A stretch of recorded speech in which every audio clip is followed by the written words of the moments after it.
ఉన్నతమైన ప్రణాళికలు అతని పట్ల దేవునికి ఉన్నాయి. ఉన్నతమైన ఆలోచనలు అతని పట్ల దేవునికి ఉన్నాయి. ఉన్నతమైన ఉద్దేశాలు అతని పట్ల దేవునికి ఉన్నాయి. కానీ ఏ సమయంలో ఎటువంటి ప్రార్థన చేయాలో అతనికి తెలియకపోవడం వలన, లేకపోతే చేసే బుద్ధి లేకపోవడం వలన తన జీవిత అంతములో ఈ ప్రార్థన చేసే పరిస్థితి అతని జీవితంలోకి వచ్చింది. కొంతమంది ఉంటారు, జీవితం అంతా కూడా వృధా చేసేస్తారు, జీవితం అంతా కూడా ఇష్టానుసారంగా జీవిస్తూ ఉంటారు. జీవితాంతం అంతా అయిపోయిన తర్వాత అప్పుడు బుద్ధి తెచ్చుకుంటారు. బుద్ధి తెచ్చుకుంటే ఇంకా పర్వాలేదని చెప్పి అనుకోవచ్చు. బుద్ధి తెచ్చుకోని వాళ్ళు కూడా ఉన్నారు. జీవితం అంతా కూడా నష్టపోయిన తర్వాత ఆ చివరి క్షణములో మనం చేసేదేంటి? దేవుడు విలువైన జీవితం విలువగా బ్రతకమని, విలువలతో బ్రతకమని, దేవునికి మహిమకరంగా బ్రతకమని దేవుడిచ్చాడు. విలువగా బ్రతకాలన్నా, విలువలతో బ్రతకాలన్నా దేవుని సహాయము అవసరం.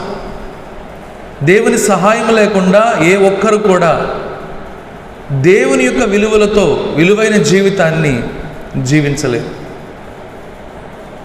వారి జీవితాన్ని ప్రయోజనకరంగా జీవించలేరు. వారి జీవితాన్ని ఆశీర్వాదకరముగా జీవించలేరు. అనేకులు బ్రతుకుతున్నారు, కానీ వారి బ్రతుకు దినములన్నీ కూడా ఎలా గడిచిపోతున్నాయి అని చెప్పనంటే అంతలో పుట్టి అంతలో మాయమైపోయే ఆవిరి వంటి జీవితంలాగా గడిచిపోతున్నాయి. ఏం చేసావు నువ్వు ఈ జీవితంలో అని చెప్పనంటే సరైన జవాబు చెప్పలేని పరిస్థితి. పనులు చేసుకున్నానో, ఉద్యోగం చేసుకున్నానో, వ్యాపారం చేసుకున్నానో, డబ్బు సంపాదించానో, ఇల్లు కట్టించుకున్నానో, పొలం సంపాదించుకున్నానో, పిల్లల్ని కన్నానో, పిల్లలకి పెళ్లి చేశానో, ఇలాంటి సమాధానాలు తప్ప నువ్వు దేవుడిచ్చిన జీవితాన్ని ఎలాగా ఉపయోగించుకున్నావు? God has given you so much of time. God has given you energy. దేవుడు నీకు శక్తిని ఇచ్చాడు, సమయాన్ని ఇచ్చాడు, తలాంతుల్ని ఇచ్చాడు, ఆరోగ్యాన్ని ఇచ్చాడు, ఆయుష్ని ఇచ్చాడు. ఇదంతా కూడా నువ్వు దేనికి వెచ్చిస్తున్నావు? ఎవరి కోసం వెచ్చిస్తున్నావు? ఎందులో వెచ్చిస్తున్నావు? ఎలా వెచ్చిస్తున్నావు? ఈ వ్యక్తి జీవితంలో కనుక మనం చూసినట్లయితే తన జీవితం అంతా కూడా, తన బలమంతా కూడా యవ్వన బలము. ఆ యవ్వన బలం అంతటినీ కూడా వ్యర్థమైన వాటి వెంట పరిగెత్తడంతోనే సరిపోయింది. వ్యర్థమైన వాటిని చూడటంతో సరిపోయింది. వ్యర్థమైన వాటిని అనుభవించడంతోనే సరిపోయింది. చివరికి ఆ వ్యర్థమైనదే తన జీవితాన్ని వ్యర్థం చేసేసింది. దేవుని యొక్క తలంపులు మనకి 13వ అధ్యాయంలో కనపడతాయి. చూడండి, ఇదే న్యాయాధిపతుల గ్రంథంలో 13వ అధ్యాయంలో దేవుని యొక్క తలంపులు కనపడతాయి మనకి. అపవిత్రమైనది ఏది కూడా, గర్భవతివై కుమారుని కందువు, అతని తల మీద మంగళ కత్తి వేయకూడదు, ఆ బిడ్డ గర్భమును పుట్టినది మొదలుకొని ఇతను ఎవరికి చెందినవాడు? దేవునికి చెందినవాడు, చేయబడినవాడై ఫిలిష్తీయుల చేతిలో నుండి ఇశ్రాయేలును రక్షించుటకు మొదలుపెట్టును. ఇదండి దేవుని ప్రణాళిక. పుట్టక ముందు దేవుడు చెప్పేస్తున్నాడు, నేను ఎందుకు నీకు కుమారుడిని ఇస్తున్నాను, ఆ కుమారుడు ఎలా పెరగాలో, ఆ కుమారుడి పట్ల నాకున్న ఉద్దేశం ఏంటో దేవుడు చాలా స్పష్టంగా ఒక ప్లాన్ ఇచ్చేశాడు తల్లిదండ్రులకి. ఫిలిష్తీయుల చేతిలో నుండి ఇశ్రాయేలు ప్రజల్ని రక్షింప మొదలు పెట్టేవాడుగా ఉంటాడంటే ఒక ఉన్నతమైన ఆలోచన దేవునికి సంసోను పట్ల ఉంది. ఒక ఉన్నతమైన ప్రణాళిక అతని పట్ల కలిగి ఉన్నాడు దేవుడు. నువ్వు ఎందుకు పుట్టావు అని కనుక సంసోను అడిగితే సంసోను చెప్పగలడు ఎందుకు పుట్టాడో. ఇక్కడ మరి ఎంతమంది దానికి జవాబు చెప్పగలరు నాకు తెలియదు, కానీ సంసోన్ అయితే చెప్పగలడు, ఎందుకంటే ఆ తల్లిదండ్రులు ఖచ్చితంగా సంసోనికి చిన్నప్పటి నుండే తెలియపరుచుంటారు. ఎందుకంటే ఇతను ఆషామాషిగా పుట్టిన వ్యక్తి కాదు, దేవుని యొక్క గొప్ప ఉద్దేశాలతో, దేవుని యొక్క గొప్ప ప్రణాళికతో, దేవుని ఆలోచనతో పుట్టిన వ్యక్తి. కాబట్టి అంత ఉన్నతమైన ఆలోచనలు దేవునికి అతని పట్ల కలిగి ఉండి కూడా తన జీవితం అంతా ఏం చేశాడు? తెలిసి తెలిసి వ్యర్థం చేశాడు.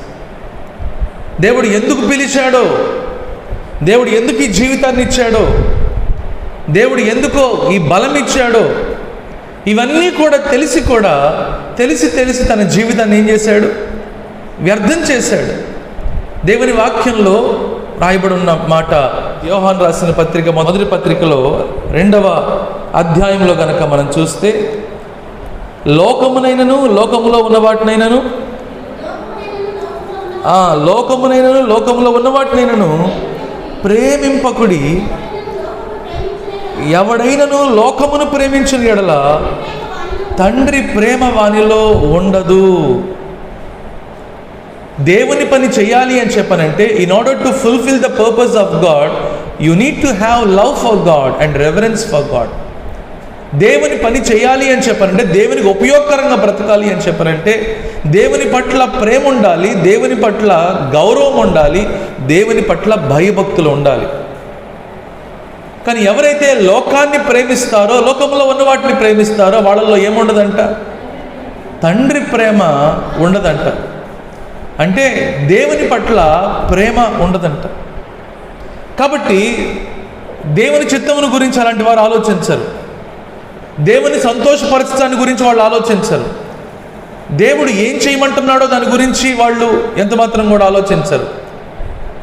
వాళ్ళ ఆలోచనలన్నీ కూడా శరీర సంబంధమైనవిగా, భూ సంబంధమైనవిగా, ప్రకృతి సంబంధమైనవిగా ఉంటాయి.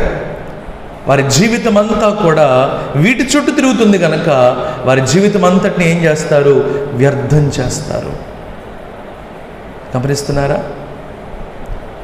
సంసోన్ గనక దేవుని వైపు చూసిన వ్యక్తి అయితే, దేవుని యొక్క ప్రణాళికను అర్థం చేసుకున్న వ్యక్తి అయితే, సంసోను ఏం చేసి ఉండాల్సింది? ప్రార్థనా జీవితాన్ని కలిగి ఉండాల్సింది. ప్రార్థన మనిషిని దేవుని సహవాసములో ఎదగటానికి, వర్ధిల్లటానికి, ఫలించటానికి సహాయం చేస్తుంది. హల్లెలూయా. దేవునితో అంటుగట్టబడి ఉండడానికి, స్థిరమైన సంబంధం కలిగి ఉండడానికి ప్రార్థన సహాయం చేస్తుంది. దానికి బెస్ట్ ఎగ్జాంపుల్ ఎవరు అని చెప్పనంటే యేసుక్రీస్తు ప్రభువే. యేసుక్రీస్తు ప్రభు రోజంతా కూడా ఎంత పని చేసినా, ఎంత అలసిపోయినా, ఎంత కష్టపడినా, ఎంత శ్రమపడినా, ఎంత దూరము వెళ్ళినా ఆయన తండ్రి దగ్గర విశ్రాంతి తీసుకునేంత వరకు, తండ్రి సమక్షంలో సమయం గడిపేంత వరకు, తండ్రితో సహవాసం చేసేంత వరకు ఆయన ఎట్టి పరిస్థితుల్లో కూడా మరి ఆ రోజును ముగించేవాడు కాదు. హల్లెలూయా. అంటే తండ్రితో సహవాసం, దేవునితో సహవాసము, సంబంధము ఎంత ప్రాముఖ్యమైందో ఆలోచించండి. కాబట్టి యేసుక్రీస్తు ప్రభు ఎందుకు ఈ లోకంలో వచ్చాడో యేసుక్రీస్తు ప్రభుకు తెలుసు. తన జీవితం అంతా కూడా ఎక్కడా వేస్ట్ చేయలేదు. ఆయన 30 సంవత్సరాలు ఆయన తల్లిదండ్రులకి లోబడి ఉన్నాడు. 30 సంవత్సరాల తర్వాత 3.5 సంవత్సరాలు ఖచ్చితంగా ఆయన పరిచర్య చేశారు. దేవుడు ఏం చేయమన్నాడో దాన్ని ఆ 3.5 సంవత్సరాల్లో ముగించాడు. సిలువలో ఇట్ ఈస్ అకంప్లిష్డ్ అని చెప్పి అనగలిగాడు. Hallelujah. It is accomplished. I have fulfilled the purpose for which I have come into this world. నన్ను తండ్రి ఎందుకు ఈ లోకంలోనికి పంపించాడో, ఏ మిషన్ మీద ఈ లోకంలోనికి నన్ను తండ్రి పంపించాడో, ఏ ప్రణాళికతో తండ్రి నన్ను ఈ లోకంలోనికి పంపించాడో, ఏ ఉద్దేశంతో ఆయన ఇక్కడ నన్ను పంపించాడో, ఏ చిత్తం నెరవేర్చడానికి ఆయన నన్ను ఇక్కడ పంపించాడో, నేను దాన్ని సంపూర్ణము చేశాను. హల్లెలూయా. అందుకే ఆయన సమాప్తమైనది అనే మాట పలకగలిగాడు. ఏం సమాప్తమైంది? తండ్రి చిత్తము సమాప్తమైంది.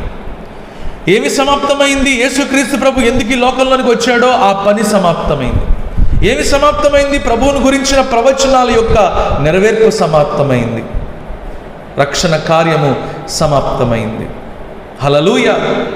హల్లెలూయా. చూసారండి, 2 రకాల వ్యక్తులు. ఒకరేమో తండ్రి యొక్క చిత్తము తెలిసి కూడా దాన్ని ఏమాత్రం పట్టించుకోకుండా నిర్లక్ష్యం వహించి వారి జీవితం అంతా కూడా వ్యర్థత్వంతో, వ్యర్థమైన వాటి వెంట తిరుగుతూ, వ్యర్థమైనవి చేస్తూ, వ్యర్థంగా బ్రతికిన వారు. రెండవ వారేమో పుట్టినది మొదలుకొని ఎందుకు తండ్రి ఈ లోకంలోనికి పంపించాడో అది తెలుసుకొని దానికి తగినట్లుగా తండ్రి చిత్తాన్ని చేస్తూ రక్షణ కార్యాన్ని ముగించి మరి ఈ లోకంలో నుంచి వెళ్ళిన వ్యక్తి యేసుక్రీస్తు ప్రభు. వీరిరువురిలో ఉన్న డిఫరెన్స్ ఒకటే. అదేమిటి అని చెప్పనంటే, ఒకరిలో ప్రార్థనా జీవితం ఉంది, మరొకరిలో ప్రార్థనా జీవితము లేదు. లూకా సువార్త ఒకసారి ఓపెన్ చేద్దామండి దయచేసి. లూకా సువార్త 4వ అధ్యాయం ఒకసారి తీయండి. 4వ అధ్యాయం 1వ వచనం. యేసు పరిశుద్ధాత్మ పూర్ణుడై ఏం చేశాడు? యోర్దాను నది నుండి తిరిగి వచ్చి 40 దినములు ఆత్మ చేత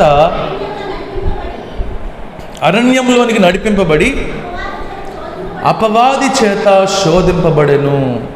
అప్పటికి ఇంకా యేసుక్రీస్తు ప్రభు పరిచర్య స్టార్ట్ చేయలా. బాప్తీసం మాత్రమే తీసుకున్నాడు. బాప్తీసం తీసుకున్న తర్వాత అంటే ఒక నిర్ణయాన్ని తీసుకున్నాడు. దేవుని ఎదుట, మనుషుల ఎదుట ఒక నిర్ణయాన్ని తీసుకున్నాడు. ఆత్మతో నింపబడ్డాడు, ఆత్మపూర్ణుడిగా ఉన్నాడు. పరిశుద్ధాత్ముడు ఆయన ఎక్కడ తీసుకువెళ్ళాడు? అరణ్యంలోనికి తీసుకువెళ్ళాడు. హల్లెలూయా. దేవుడు ఒకటి చెప్పినప్పుడు దానికి విధేయత చూపించే మనస్సు నీకున్నప్పుడు, దేవునికి నీ సమ్మతిని తెలియపరిచినప్పుడు దేవుడు నిన్ను తన ఆత్మ చేత నడిపిస్తాడు. హల్లెలూయా.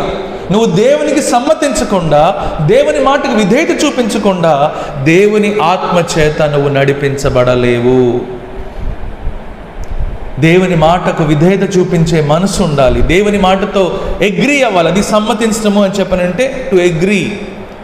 దేవుని మాటతోటి ఏకీభవించటం. యేసుక్రీస్తు ప్రభు తండ్రి చిత్తము నెరవేర్చడానికి ఆయన ఏకీభవిస్తున్నాడు. కాబట్టే బాప్తీసం తీసుకున్నాడు.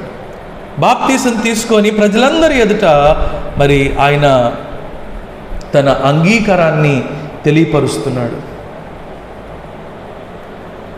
ఎప్పుడైతే యేసుక్రీస్తు ప్రభు బాప్తీసం తీసుకున్నాడో దేవుని ఆత్మ చేత నడిపించబడ్డాడు. పరిశుద్ధాత్ముడు ఆయన్ని ప్రార్థన చేయటానికి నడిపిస్తున్నాడు. హల్లెలూయా. ఈరోజు మన పట్ల దేవుని ఆలోచనలు ఏంటో మనకు తెలుసా? మన పట్ల దేవుడు ఎలాంటి ఆలోచనలు కలిగి ఉన్నాడో మనకు తెలుసా? దేవుని మాటకు లోబడటానికి సిద్ధమైన మనసు కలిగి మనం ఉంటున్నామా? దేవునితో ఆ మాట చెప్పగలుగుతున్నామా? ప్రభువా, నాకు ఈ జీవితాన్ని మీరు ఎందుకు ఇచ్చారు? ఈ జీవితాన్ని నేను మీకు మహిమకరంగా జీవించడానికి ఇష్టపడుతున్నాను.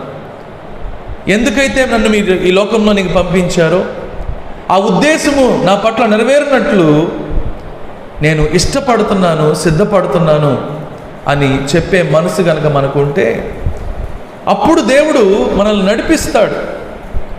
ఏ విధంగా నడవాలో, ఏ విధంగా ప్రార్థించాలో, ఏ విధంగా జీవించాలో ఇవన్నీ కూడా దేవుడు చేసే పనులు. దేవుడు నేర్పిస్తాడు. ఇవన్నీ కూడా మనము చేయవలసింది ఒకటే, అంగీకారము తెలపటము. దేవుడినితో మాట్లాడుతున్నప్పుడు నువ్వు అంగీకారం తెలిపే వ్యక్తిగా ఉండాలి. అంతే దేవునికి కావాల్సింది. నువ్వు అంగీకారం తెలిపితే అప్పుడు దేవుడు నిన్ను నడిపిస్తాడు. కానీ సంసోను జీవితం ఎలాగుంది అని చెప్పనంటే, అతను దేవుని యొక్క తలంపుల గురించి అసలు ఏమాత్రము కూడా పట్టించుకున్న వాళ్ళ కనిపించట్లేదు.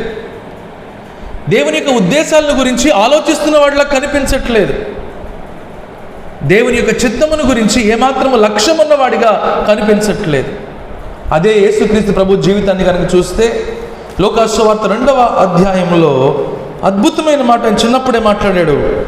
49వ వచనం 2వ అధ్యాయము. Why are you searching for me, he asked. ఆయన, మీరు ఎలా నన్ను వెతుకుచున్నారు? చిన్నప్పటి నుండే ప్రభువు కోరిక ఏమిటది? నా తండ్రి పనుల మీద ఉండవలనని మీరు ఎరుగరా? హల్లెలూయా. ఎంత అద్భుతమైన మాట అండి. అంత చిన్న వయసులో ప్రభు మాట్లాడుతున్న మాట, నేను ఎందుకు ఈ లోకంలోనికి వచ్చానో నా తండ్రిని మీకు తెలియపరచలేదా? నా దేవుడు మీకు తెలియపరచలేదా? నా పట్ల దేవునికి కొన్ని ఆలోచనలు ఏంటో మీకు తెలియదా? నా తండ్రి పనుల మీద నేను ఉండొద్దా అని చెప్పనని యేసుక్రీస్తు ప్రభు తెలియపరుస్తున్నాడు. కానీ సంసోను జీవితాన్ని చూస్తే, సంసోను యవ్వనస్తుడిగా ఉన్నప్పుడు, యేసుక్రీస్తు ప్రభు అప్పుడు ఇంకా వయసు ఆయనకి ఎన్ని సంవత్సరాలు? ఐ థింక్ అరౌండ్ 12 years, 42వ వచనము. 12 సంవత్సరాల వయసులోనే ప్రభు మాట్లాడుతున్న మాట ఇది. కానీ సంసోను యవ్వనస్తుడిగా ఉన్నప్పుడు మాట్లాడుతున్న మాట ఏమిటో తెలుసా? అది కూడా చూద్దాం. ఇది చూద్దాం, అది చూద్దాం. సంసోన్ గారు ఏమని మాట్లాడుతున్నారో ఒకసారి చూద్దామండి. తీయండి, న్యాయాధిపతుల గ్రంథంలోనే ఇదే 14వ అధ్యాయంలో కనుక మనం చూసినట్లయితే మొదటి 2 వచనాలు. తిమ్నాతుకు వెళ్ళి ఎక్కడికి వెళ్ళాలో అక్కడికి వెళ్ళలేదండి. యేసుక్రీస్తు ప్రభు యెరూషలేముకి వెళ్ళాడు. ఈయన గారు ఎక్కడికి వెళ్ళారు? తిమ్నాత్ ఎక్కడుంది? ఫిలిస్తీయుల ప్రాంతం అది. శత్రువుల గుడారంలో తిరుగుతున్నారు అయ్యగారు. దేవుడు ఎక్కడికి వెళ్ళొద్దన్నాడో, ఏ స్థలాలకు వెళ్ళొద్దన్నాడో, ఎవరితో సంబంధం కలిగి ఉండొద్దన్నాడో, ఎవరితో సహవాసం చేయొద్దన్నాడో అలాంటి ప్రదేశానికి వెళ్ళి అక్కడ పని పాటు లేనివాడు తిరిగినట్టుగా తిరుగుతున్నాడు. కానీ యేసుక్రీస్తు ప్రభు చిన్నతనం నుంచి కూడా ఆయన ఎక్కడికి వెళ్ళడానికి ఇష్టపడ్డాడు? తండ్రి పనుల మీద ఉండడానికి ఇష్టపడ్డాడు. హల్లెలూయా, హల్లెలూయా. తండ్రి సన్నిధికి వెళ్ళడానికి ఇష్టపడ్డాడు, తండ్రి పనుల మీద ఉండడానికి ఇష్టపడ్డాడు. కానీ ఇక్కడ తిమ్నాతుకు వెళ్ళి ఫిలిస్తీయుల కుమార్తెలలో ఒక దానిని చూచెను. అతడు తిరిగి వచ్చి, తిమ్నాతులో ఫిలిస్తీయుల కుమార్తెలలో ఒక దానిని చూచి తిని నాకిచ్చి పెళ్ళి. ఏమంటున్నాడు? పెళ్ళి, నాకు పెళ్ళి కావాలి అని చెప్పని మాట్లాడుతున్నాడు. బాబు, నువ్వు దేవునికి నాజీరు చేయబడిన వ్యక్తివి, సామాన్యమైన వ్యక్తివి కాదు. నీ పిలుపు గొప్పది, దేవుని ప్రణాళిక గొప్పది, నీ పట్ల దేవునికి ఉన్న ఆలోచనలు గొప్పవి అని చెప్పారని తల్లిదండ్రులు చెప్తా ఉంటే ఇతనేం చేస్తున్నాడు? తిమ్నాతుకు వెళ్ళి ఫిలిస్తీయుల కుమార్తెలలో ఒక దానిని చూచి ఆమెను పెళ్లి చేయమని చెప్పేసి అడుగుతున్నాడు. అతని మనసు దేని మీద ఉంది? వివాహం మీద ఉంది. ఎవరితో వివాహము? ఎవరైనా పర్వాలేదు. చాలా బ్రాడ్ మైండ్ అనుకుంటా, చాలా బ్రాడ్ మైండ్ అనాలో, బ్రాడ్ హార్ట్ అనాలో, ఏమనాలో తెలియదు. కానీ బుద్ధి మాత్రము లేదు అనే విషయం మాత్రం అర్థమవుతుంది. శరీరాశలకు లోబడుతున్న వ్యక్తిలాగా ఇతను కనబడుతున్నాడు. ఎందు గురించి అంటే స్పష్టంగా దేవుని ధర్మశాస్త్రములో నువ్వు ఎవరితో సంబంధం పెట్టుకోవాలో, ఎవరితో సహవాసం చేయాలో, ఎవరితో జీవితాన్ని పంచుకోవాలో, అలాగే నాజీరు చేయబడిన వ్యక్తికి ఉండవలసిన నియమ నిబంధనలు ఏంటో చాలా స్పష్టంగా రాయబడినాయి. అంటే ఇతనికి దేవుని ధర్మశాస్త్రమును గురించిన ఆలోచన లేదు, ప్రార్థనా జీవితం లేదు. ఈ రెండూ లేవు కాబట్టి ఇతని ఆలోచనలు కూడా దేవుని మీద లేవు. మరి దేని మీద ఉంది? లోకం మీద ఉంది. లోకమును చూస్తున్నాడు, లోకములో ఉన్న వాటిని చూస్తున్నాడు. ఇలాంటి వారి కోసమే అపవాది కూడా చూస్తూ ఉంటాడు. దేవుని మీద నీ దృష్టి లేనప్పుడు, దేవుని మీద నీ మనసు లేనప్పుడు, దేవునితో నీకు సంబంధం లేనప్పుడు, దేవునితో నీ సహవాసం లేనప్పుడు అలాంటి వాడు అపవాదికి ఈజీగా దొరికిపోతాడు. మీ విరోధి అయిన అపవాది గర్జించు సింహము వల్లే ఎవరిని మృంగుదునా అని చెప్పని లోకమందంతటా కూడా సంచరిస్తున్నాడు అని చెప్పని దేవుని వాక్యం రాయబడి ఉంది. కరెక్ట్గా సరిగ్గా అక్కడే దొరికాడు. ఎవరు? సంసోను పిలుపు చూస్తే సాతానుకు వణికే పిలుపు. మామూలు వ్యక్తి, దేవుని చేత అభిషేకించబడినవాడు, పరిశుద్ధాత్మతో మరి నింపబడిన వ్యక్తిలా కనబడుతున్నాడు. దేవుని ఆత్మ అతన్ని బలపరిచి గొప్ప కార్యాలు మరి చేయడానికి అతన్ని సిద్ధపరుస్తున్న వ్యక్తి. అలాంటి వ్యక్తి లోకాన్ని చూడటం వలన, లోకంలో ఉన్న వాటిని చూడటం వలన, లోకంలో ఉన్న వాటి మీద మనసు కలిగి ఉండడం వలన, లోకంలో ఉన్న వాటిని సంపాదించుకోవాలి అనే కోరిక కలిగి ఉండడం వలన అపవాది చేతికి చిక్కాడు. దేవుడిచ్చిన ఆలోచన మర్చిపోయాడు, దేవుని చిత్తాన్ని మర్చిపోయాడు, తన పట్ల దేవునికి ఉన్న గురిని మర్చిపోయాడు. తన పిలుపును మర్చిపోయాడు. పెళ్ళి పెళ్ళి పెళ్ళి అంటూ ఆ పెళ్లి చుట్టూ తిరుగుతున్నాడు. కానీ యేసుక్రీస్తు ప్రభువుని చూడండి, ఆయన ఎలా ఉన్నాడు? నేను తండ్రి పనుల మీద ఉండవలనని మీకు ఎరుగరా? Don't you know that I have to be in my father's business? నా తండ్రి పనుల మీద నేను ఉండాలని మీకు తెలియదా? అంటే యేసుక్రీస్తు ప్రభు చిన్నతనము నుంచి కూడా ఎలా ఎదిగినవాడు, ఎలా పెరిగినవాడు? ఆయన తండ్రి మీద మనసు కలిగినవాడు, తండ్రితో సహవాసము చేసేవాడు, తండ్రి చిత్తాన్ని బాగా తెలుసుకున్నవాడు,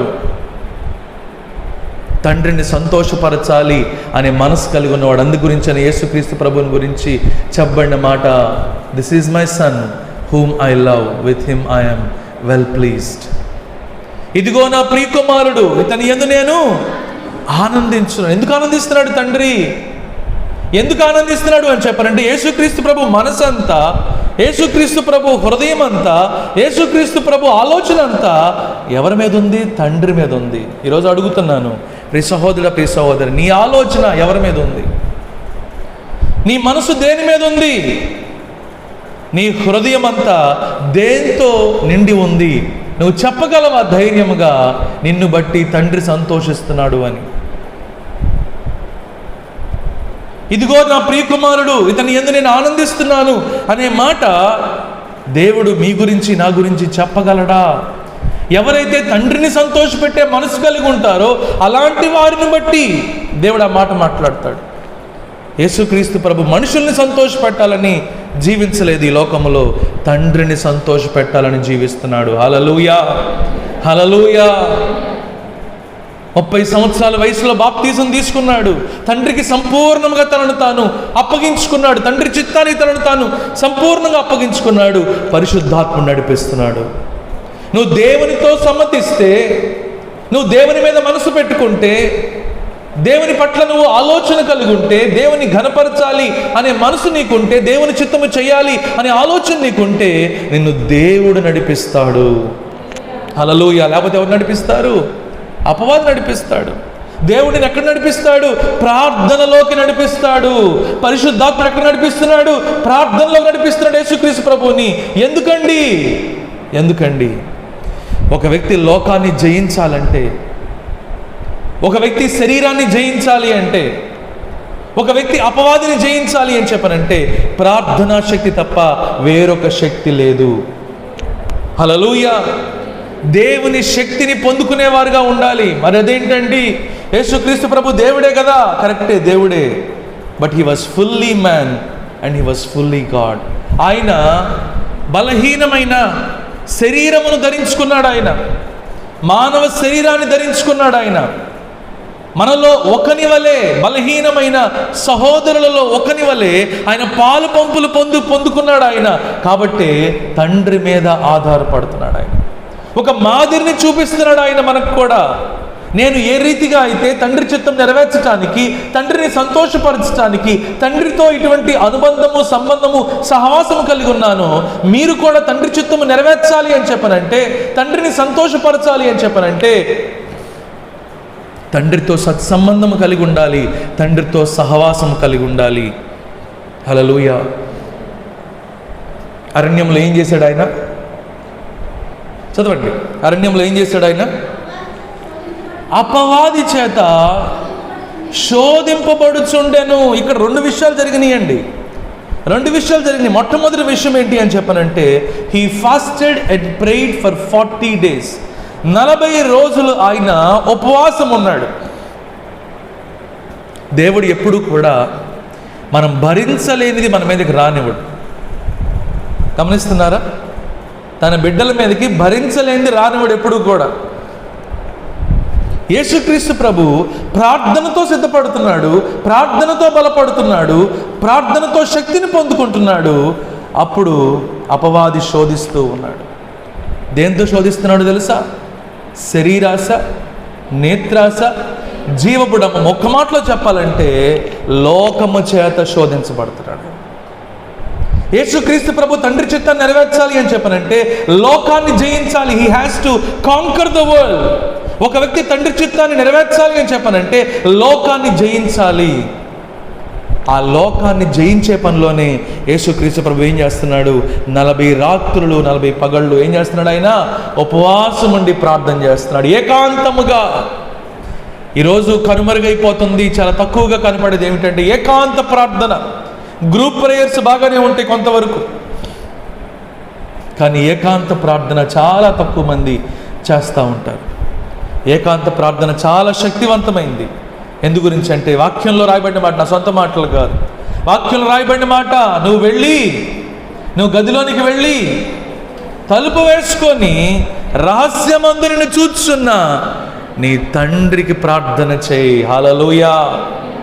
రహస్యమందు చూచున్న నీ తండ్రికి ప్రార్థన చేయి, ఏకాంతంగా ప్రార్థన చేయి. When you pray alone, when you spend time alone with God, దేవునితో నువ్వు ప్రత్యేకమైన సమయము, ఏకాంత సమయము నువ్వు గడిపినప్పుడు రహస్యమందు చూచున్న తండ్రి నీతో సహవాసము చేస్తాడు.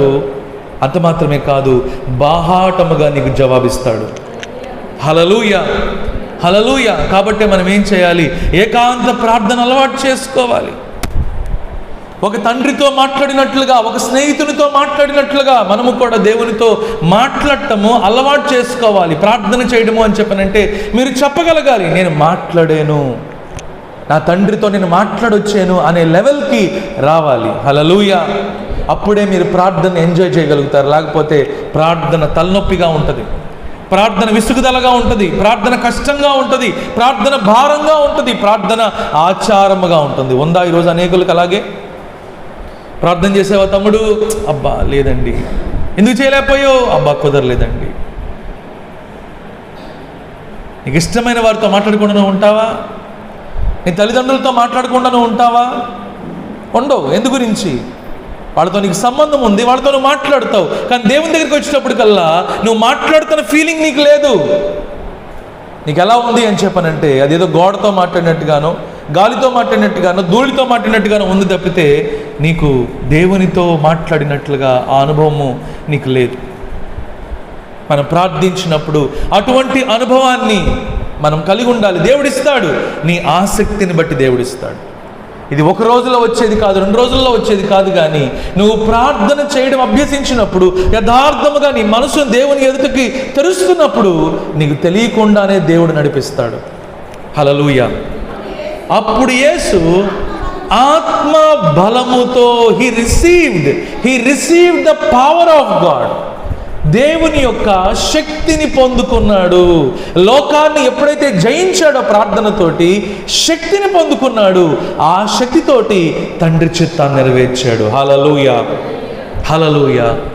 సంసోను చేయలేకపోయింది, యేసుక్రీస్తు ప్రభు చేసి చూపించింది అదే. సంసోను లోకానికి దాసుడైపోయాడు, దాసోహం అయిపోయాడు, తన జీవితం అంతా కూడా వ్యర్థపరిచాడు, లోకాన్ని జయించలేకపోయాడు. సంసోనుకి తగిన ప్రార్థనా జీవితం లేదు, కాబట్టి పరిశుద్ధమైన జీవితం కూడా లేదు. సహోదరుడు, ప్రియ సహోదరు, నువ్వు ఎలాగున్నావు? సంసోన్ లాగా ఉన్నావా? యేసుక్రీస్తు ప్రభులాగా ఉన్నావా?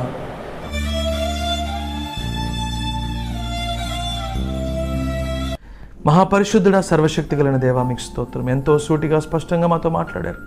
విత్తబడిన వాక్యం అందరి హృదయాల్లో పనిచేయనట్లు, ఫలించినట్లు మీరే సహాయం చేయండి. మీకు మహిమకరంగా జీవించే భాగ్యాన్ని మాకు దయచేయమని యేసు నామములో అడుగుచున్నాం తండ్రి, amen. Brother Ravindra Babu Lonipati, flat number 102, Apoorva residency, Sitaram Nagar, Patamatlanka, Vijayawada. Pin code 520010. మా ఫోన్ నంబర్స్ 0866 247 8355, 814340 5150, 9959495599. నా నావికుడవు, నా నాయకుడు.